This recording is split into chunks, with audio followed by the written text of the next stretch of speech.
A ruling from the Supreme Court today could pave the way for states to cut Planned Parenthood from their Medicaid programs. At issue was whether Planned Parenthood and a patient could sue the state of South Carolina to get it to enforce a Medicaid provision allowing people to seek care from providers they choose. Now, the court ruled 6-3 against the plaintiffs. For more on all this, let's bring in CBS News legal contributor and Loyola Law School professor Jessica Levinson.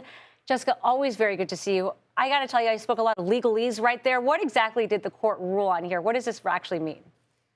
Oh, it's exactly what you said. And this is a complicated case because it feels like it's about abortion, but it's really not legally about abortion. It's about who can sue under this Medicaid statute. And the court said not this plaintiff and not Planned Parenthood, essentially, that there's not a private right of action here. So, to back up for a second, there's this federal law that says that if you're eligible for your state's Medicaid program, then you can go to any qualified provider. Now, all the way back in 2018, South Carolina's governor issued an executive order saying that Planned Parenthood should not be a qualified provider, essentially, that they shouldn't contract with Planned Parenthood. Now, an individual in Planned Parenthood sued to say that that violates their federal civil rights. And the question is whether or not they could bring that suit. Did the language of the statute provide them with a right to sue? And by 6-3, a majority of the court said, no, it doesn't. So, Jessica, for patients who are living in states where local leaders have cut funding to Planned Parenthood, does this really leave any recourse for them? So, in the sense of can anybody sue to challenge this, I would say right now it really opens the doors in many respects for states to say, we don't want to view X particular group. Maybe it's Planned Parenthood, maybe it's another group. We don't want them to be a qualified provider.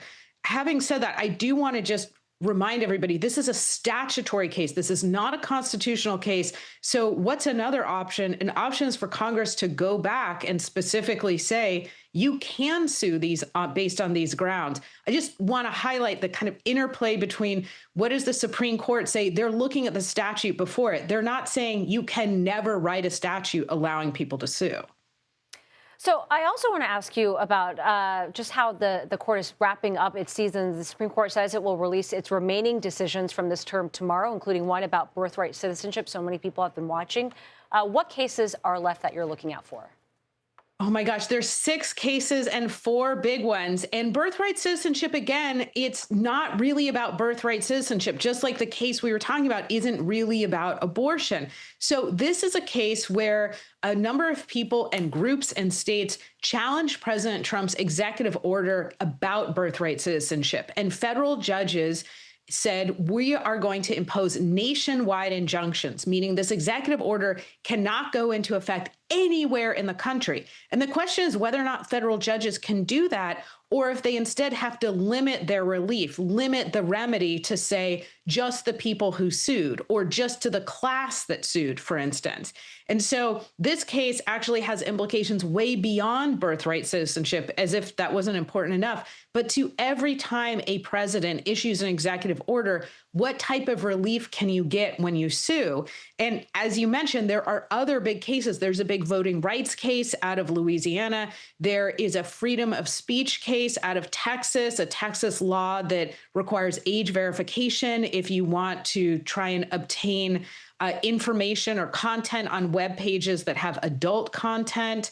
There's a case dealing with the rights of parents to have notice and opt out if their kids are read certain books about LGBTQ families, for instance. The parents are saying we have a freedom of religion right that we should get notice and an opportunity to opt our children out of that type of instruction. So this particular term is ending with really 4 big cases. Yeah, quite the bang there and quite a big day ahead. Jessica Levinson, thank you very much. We know you'll be watching it all.